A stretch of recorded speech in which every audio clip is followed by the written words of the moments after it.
Hello, good morning, सुप्रभात students. आशा करती हूँ आप सब बहुत अच्छे होंगे। सिंपल इक्वेशन का ये नेक्स्ट लेक्चर है। एक्चुअली ये तीसरा लेक्चर है। तो आज हम कुछ और सिंपल इक्वेशन को सॉल्व करना और कुछ अच्छे थोड़े से टिपिकल टाइप के क्वेश्चन सिंपल इक्वेशन को फॉर्म करना सीखेंगे और कुछ एक्सरसाइज के जो क्वेश्चन आपके द्वारा पूछे गए हैं उसको सॉल्व करेंगे। तो चलिए स्टार्ट करते हैं सिंपल इक्वेशन। तो सबसे पहले एक्सरसाइज 4.1 का क्वेश्चन नंबर 6 का फोर्थ पार्ट पूछा गया है, तो उसको सॉल्व कर लेते हैं। Exercise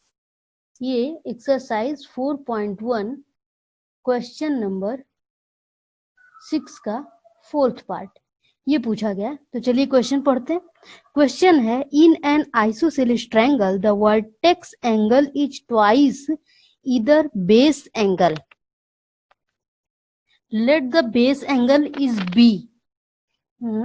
Angle be in B degrees. Remember that the sum of angle of a triangle is 180 degree. ठीक है, तो in an isosceles triangle the vertex angle is twice either base angle. ठीक है, तो सबसे पहले देखिए आइसोसेलेस ट्रायंगल ऐसे होता है, ये है बेस एंगल। आइसोसेलेस है तो ये दोनों इक्वल होंगे और ये होगा आपका वर्टेक्स एंगल। अच्छा, ब्रैकेट में लिखा है let the base angle be b. आप मान सकते हो, इसने सजेस्ट कर दिया तो आप बी मान सकते हो, नहीं तो एक्स मान सकते हो, ये आपकी इच्छा पे है। तो अगर ये बी है तो ये भी बी होगा, क्योंकि वो आइसोसेलेस ट्रायंगल है तो दोनों एंगल इक्वल होते हैं। अब देखिए, अब फिर से क्वेश्चन पढ़ते हैं। तो in an isosceles triangle the vertex angle ये वाला एंगल है, तो ये जो है ये बेस एंगल का ट्वाइस है। कोई भी एक बेस एंगल ले लें, उसका ट्वाइस है, तो ट्वाइस का मतलब ये क्या हो जाएगा, 2b। अब हमें इक्वेशन बनाना है, तो हमें दिख रहा है तीनों एंगल हमें पता है और हमें ये भी पता है कि ट्रायंगल के तीनों एंगल का सम जो होता है वो होता है 180 degree.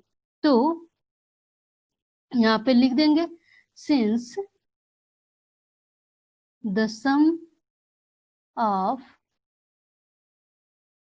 All the three angles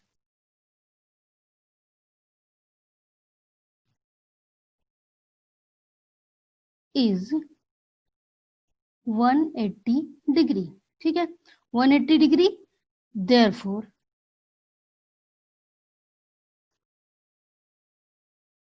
we can write, हम क्या लिख सकते हैं, तो हम लिख सकते हैं तीनों एंगल का sum 2b plus b plus b is equals to 180 degree. ठीक है, अब इन तीनों को ऐड कर दें तो 2b प्लस b सब सेम टाइप के हैं, तो 2b, यहाँ देखिए 2b और b मतलब 1b, ये भी 1b, तो 2 प्लस 1 प्लस 1 4 हो गया, तो ये आ गया 4b is equals to 180 degree. बस हमें यही इक्वेशन सॉल्व नहीं करना था एक्चुअली। अच्छा, step up the following in the step up an equation in the following cases. Setup an equation इसमें केवल सेट करना है जो है, तो ये हमारा इक्वेशन फॉर्म हो गया। This is our equation. चलिए, तो नेक्स्ट है, मैंने एक्सरसाइज 4.2 भी बता दिया था कि इक्वेशंस को कैसे सॉल्व करते हैं। अब कुछ और इक्वेशन को सॉल्व करने का तरीका देखते हैं। तो चलिए कुछ थोड़े से, अब यहाँ पे एग्जाम्पल नंबर 7 का एक क्वेश्चन ले लेते हैं। एग्जाम्पल नंबर 7 में फर्स्ट जो दिया हुआ है ए दिया है 4m plus 3 is equals to 18, ये गिवन है। Very good. तो फिर से वही जैसा हमने बताया था कि जब 4 जो भी ऑपरेशन होता है उसी का जस्ट अपोजिट, तो 4 का इस पूरे में मल्टीप्लाई है, तो पूरे में मल्टीप्लाई है, तो हम ऐसा कर सकते हैं कि हम डिवाइड कर सकते हैं, डिवाइडिंग बाय 4 बोथ साइड। तो ये क्या हो जाएगा, 4m + 3 by 4 is equals to 18/4। तो ये हो गया, 4 से 4 कैंसिल हो गया, तो हमारा आ गया m + 3 इज इक्वल्स टू 18/4 2, और ये आ गया 9/2। अभी क्या करेंगे नेक्स्ट स्टेप में, ये 3 एडिशन में है तो 3 को सब्ट्रैक्शन। हमारा मेन मोटो होता है कि LHS में केवल वेरिएबल बच जाए, तो एक एक करके जितने भी कांस्टेंट होते हैं तो उसको हटाते जाते हैं। तो अब हम क्या करेंगे, सब्ट्रैक्ट कर देंगे, तो m + 3 - 3 इज इक्वल्स टू 9/2 - 3। ये हो गया m इज इक्वल्स टू 9 - 6/2, तो m इज इक्वल्स टू आ गया 3/2। So we have the answer m is equals 3/2। So इस तरह के क्वेश्चंस आप सॉल्व करेंगे। चलिए अब क्या है, थोड़े से tricky questions, tricky in the sense कि जिन्हें फॉर्म करना, क्वेश्चंस को 4.3 भी आप पूरे के पूरे क्वेश्चंस को सॉल्व करिएगा। अच्छा, 4.3 का क्वेश्चन नंबर अगर हम 4 देखें, 4.3 के 1 2 3 मुझे नहीं लगता है कि कोई प्रॉब्लम होगा। फिर भी अगर कोई प्रॉब्लम होता है तो आप अगर उसमें कमेंट में लिखेंगे तो मैं बता दूंगी, क्योंकि ये क्वेश्चन एक बार पढ़ाया जा चुका है ये पूरा चैप्टर, तो इसलिए मैं सारे क्वेश्चंस को कवर नहीं कर रही हूँ। तो क्वेश्चन नंबर 4 है, थोड़ा सा इसको देख लेते हैं। कौन सा एक्सरसाइज, एक्सरसाइज है 4.3, क्वेश्चन नंबर 4। अब देखिए 4 का ए क्या कहता है, construct 3 equations starting with x is equals to 2। Construct 3 equations starting with x is equals to 2। तो ये थोड़ा सा अलग क्वेश्चन है। हमको एक्चुअली बोला जा रहा है कि 3 टाइप के इक्वेशन बनाना, 3 इक्वेशन बनाना है जिसका starting x is equals to 2 से है। ये भी एक इक्वेशन है, obviously x is equals to 2 is an equation. ये एक एक्सप्रेशन, ये एक एक्सप्रेशन, दोनों एक्सप्रेशन को इक्वालिटी से कंबाइन किया गया है। चलिए अब इससे एक इक्वेशन डिफरेंट, इससे कुछ डिफरेंट बनाना है, तो क्या कर सकते हैं हम, मल्टीप्लाइंग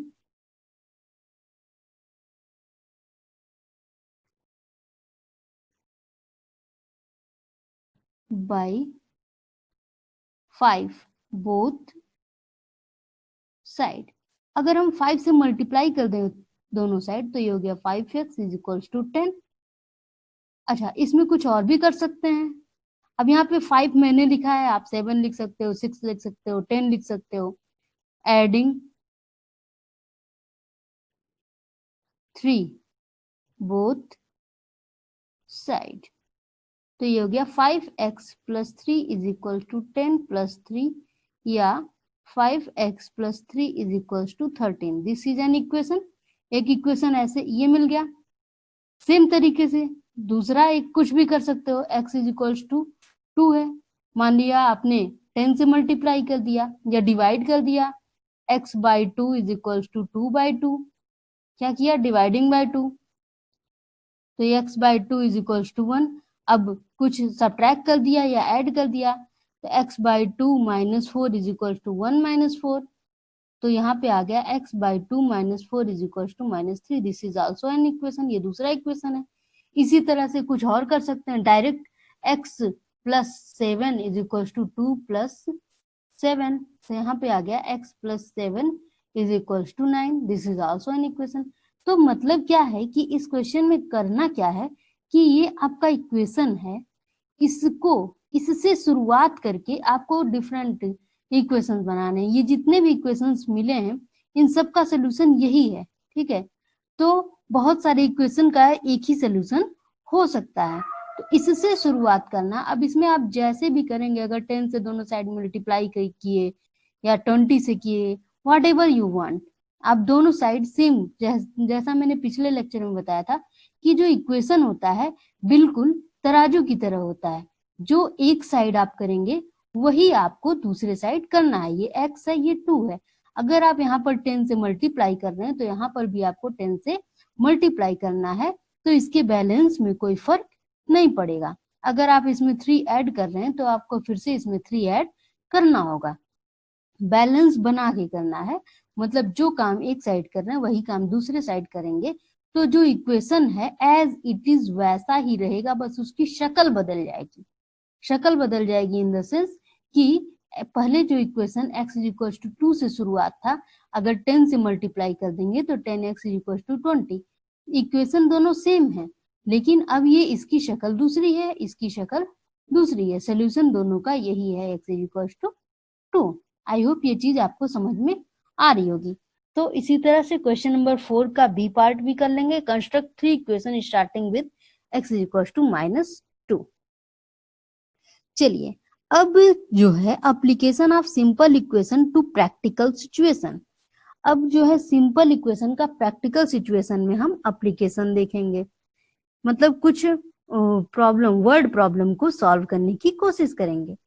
तो देखिए, कोई भी इक्वेशन सॉल्व करने के लिए मेन उसका जो रहता है, मेन पर्पस है, सबसे पहले अगर आपने इक्वेशन बना लिया, वर्ड प्रॉब्लम दिया है और उससे आप इक्वेशन तक पहुंच गए, तो इसका मतलब आपने क्वेश्चन सॉल्व कर लिया। तो सबसे पहले हम सीखेंगे, हमारा मेन फोकस है रहेगा इक्वेशन को बनाना।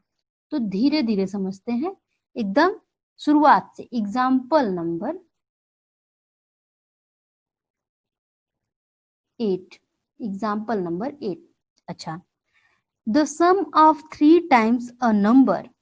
देखिए, जैसे जैसे बोला गया है, जहां पे भी आएगा a number, A number, A value, कुछ भी आएगा, जहां पे उस नंबर को कुछ बताया नहीं गया है, हम डायरेक्ट एक्स ले लेंगे। ठीक है, आप कुछ, आपकी इच्छा है आप वाई ले लीजिए, कोई जेड ले सकता है, कोई ए ले सकता है, लेकिन मैं हमेशा एक्स ले लूंगी, मुझे अच्छा लगता है। That's it.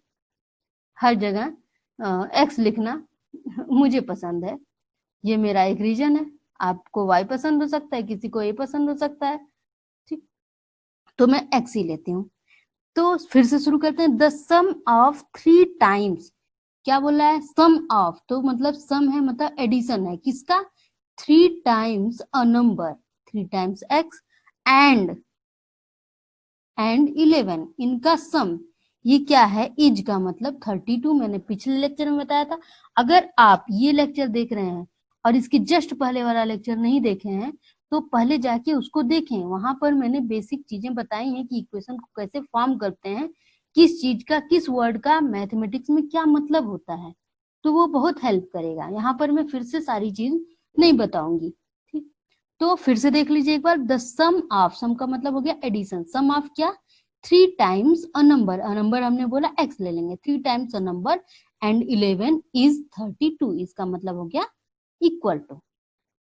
हमारा इक्वेशन बन गया, कॉन्ग्रेचुलेसन। अब बन गया तो आप लोग तो सॉल्व कर ही सकते हो बहुत ही आसानी से। क्या करेंगे, 11 को दोनों साइड सब्ट्रैक्ट करेंगे, is equal to 32। 3x is equal to, sorry, 32 minus 11, what is, हमें क्या वैल्यू मिल गई, 21। अब फिर क्या करेंगे, 3 से डिवाइड करेंगे, तो 3 से डिवाइड करेंगे तो x की वैल्यू आ गई 21/3, दैट मीन्स x की वैल्यू आ गई 3/7। ठीक है, तो अच्छा, बहुत सारे लोग को लगता है कि 3x इक्वल टू 21 है, तो ये जो 3 है ये मल्टीप्लाई था, यहाँ पे आके डिवाइड हुआ। ऐसा नहीं होता है, हमने आपको पहले ही बता दिया कि एक्चुअली हम ही लोग उसका रिवर्स प्रोसेस करते हैं। जो अगर मल्टीप्लाई है तो दोनों साइड डिवाइड करते हैं, ये 3 उठ के यहाँ नहीं आता है, ठीक है। हम 3 से दोनों तरफ डिवाइड करते हैं तो यहाँ 3 आता है। वेल, सोल्यूशन पे आप कहीं से किसी भी तरह पहुंच सकते हैं, लेकिन स्टेप यही है। This is the solution, x is equal to 7। Next question, find a number. जी बिल्कुल, फाइंड, एक नंबर फाइंड आउट करना, such that 1/4 of a number. तो हमने बोला जैसे ही अ नंबर बोला जाएगा 1/4 ऑफ अ नंबर, ऑफ का मतलब होता है multiply, a number x is 3, is का मतलब इक्वल टू 3, मोर, मोर का मतलब addition, than 7। 1/4 of the number is 3 more than 7। थोड़ा सा इसको सॉल्व करें। अच्छा, ये और लगा के अब हम लिख रहे हैं। ओके, तो ये हो गया x/4 इज इक्वल्स टू 10। मैंने कल भी बताया था कि यहाँ पे एक स्टेप से दूसरे स्टेप में जाने के लिए आप और लिख सकते हैं या इम्प्लाइज दैट लिख सकते हैं। ये इसको बोलते हैं इम्प्लाइज दैट। तो योर चॉइस, मैं दोनों यूज कर रही हूँ ताकि आप इससे कन्विंस हो कि दोनों में से कुछ भी यूज किया जा सकता है। ओके, अब फिर क्या करना है, 4 से मल्टीप्लाई करना है दोनों साइड। तो 4 से मल्टीप्लाई कर देंगे तो ये 4 खत्म हो गया और यहाँ पर मल्टीप्लाई हो गया, तो 10 4 जा 40 और x की वैल्यू आ गई 40। तो हमने जैसा कि बताया था आपको कि मेन हमारा प्रॉब्लम कहाँ पे क्रिएट होगा, जब हम इक्वेशन बनाएंगे। इक्वेशन बन गया तो सोल्यूशन तो बहुत ही आसानी से फाइंड आउट हो जाएगा। तो इक्वेशन के लिए लैंग्वेज आपको पकड़ना पड़ेगा, जैसा मैंने बताया था कि ट्रांसलेशन आना चाहिए आपको। फिर से एक क्वेश्चन, हाँ, एज प्रॉब्लम, बहुत सारे बच्चे बोल रहे थे कि एज प्रॉब्लम, एज वाले प्रॉब्लम में प्रॉब्लम होता है। तो चलिए ध्यान से देखते हैं एज वाला। Raju's father age is 5 years more than 3 times Raju's age. ठीक है, एक राजू के पापा हैं, तो मैं एक तरफ फादर लिखती हूँ। जब बड़ा बड़ा होता है तो थोड़ा सा उसको तोड़ते हैं। ठीक है, ये फादर है, ये राजू है। ठीक, अच्छा, अब इसमें मैं एक चीज बताती हूँ कि देखिए राजू छोटा होगा, ऑब्वियस सी बात है कि राजू की एज छोटी होगी, पापा की एज बड़ी होगी। तो राजू की एज को हम x मान लेते हैं और राजू के एज के रेफरेंस में ही पापा की एज दे रखी है कि राजू के पापा की age, Raju's father age is 5 years more than 3 times Raju's age, इसी के रिस्पेक्ट में दी है। ठीक, तो हमने राजू की एज x मान ली। तो फिर से पढ़ते हैं, Raju's father is 5 years more, 5 years more मतलब प्लस, किससे plus, than 3 times Raju's age. ठीक है, फाइंड राजू's एज इफ, ये हो गया राजू के फादर का एज और ये हो गया राजू का एज, हमें मिल गया। चलिए अगली कंडीशन पढ़ते हैं। Find Raju's age if his father age is 44 years old. ये बोल रहा है कि ये जो फादर का एज हमने निकाला है अपने मेथड से, ये किसके इक्वल है, 44 के। तो लिख देते हैं according to question ATQ, according to question 5 plus 3x is equals to 44। 5 addition में है, इधर चला जाएगा तो सब्ट्रैक्शन में आ जाएगा, और 3x is equals to 44 minus 5, और 3x is equals to 39, और x is equals to 39/3, और x is equals to 13। We have the answer। Raju की एज क्या आ गई, 13। अगर फादर की एज भी पूछा होता तो यहाँ पे वैल्यू रख देते, फादर की एज क्या आ जाती, 5 + 13 × 3, मतलब हो गया। अच्छा, फादर की एज तो गिवन ही है, चेक भी कर सकते हैं। 5 + 39 दिस इज इक्वल टू 44, मतलब कि हमारा जो आंसर है वो सही आया है।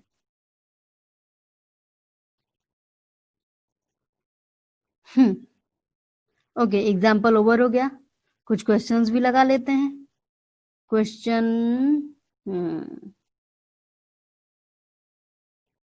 Question find out, question number 3 में है थोड़ा सा